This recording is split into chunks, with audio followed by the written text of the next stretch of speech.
ამერიკის შეერთებული შტატების პრეზიდენტის დონალდ ტრამპის მიერ ისრაელსა და ირანს შორის ცეცხლის შეწყვეტის გამოცხადებიდან ერთი დღის შემდეგ ისრაელი აცხადებს, რომ ისტორიულ წარმატებას მიაღწია.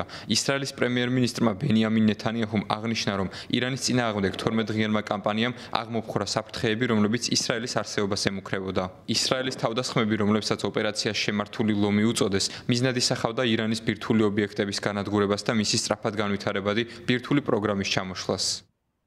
במשך עשרות שנים הבטחתי לך. 10 წლეულების განმავლობაში კბირდებოდით, რომ ირანს არ ექნებოდა ბირთვული იარაღი და ეს მართლაც ასე იქნება.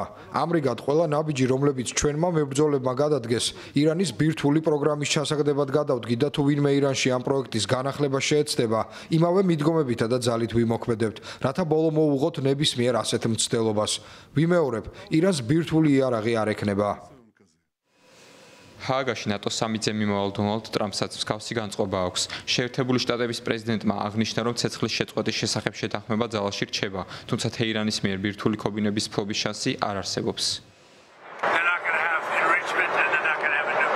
ისინი არ გაამდიდრებენ ურანს და არც ბირთვული იარაღი ექნებათ. მათ იციან, რომ დიადი სავაჭრო ქვეყანა გახდებიან. იცით, რომ ისინი ძალიან კარგი ვაჭრები არიან. მათ ბევრი ნავთობი აქვს და ამას თავს კარგად გაართმევენ. მათ არ ექნებათ ბირთვული იარაღი. ირანს ეს ახლა ყველაზე ნაკლებად ადარდებს. 24 ივნისს ამერიკის შეერთებული შტატების დაზვერვის ანგარიშში ნათქვამია, რომ ვაშინგტონის სარაკეტო დარტყმებმა ირანის ბირთვული პროგრამა მხოლოდ რამდენიმე თვით შეაფერხა. პენტაგონის დაზვერვის შტოს მიერ გამოქვეყნებულ ანგარიშში ვკითხულობთ, რომ ირანის ბირთვულ ობიექტებზე მიყენებული ზიანის დიდი ნაწილი მიწისზედა სტრუქტურებით შემოიფარგლება.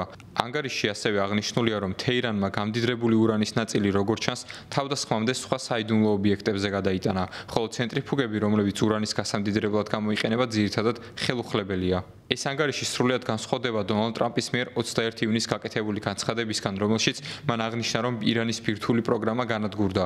თეთრი სახლის პრესმდივანმა კაროლინ ლივიტმა გააკრიტიკა დაზვერვის ანგარიში და ამას ტრამპის დამცირების აშკარა მცდელობა უწოდა. მისი თქმით, ყველა მიცის რა ხდება, როცა 14-ით 13,600 კილოგრამიანი ბომბი ვარდება.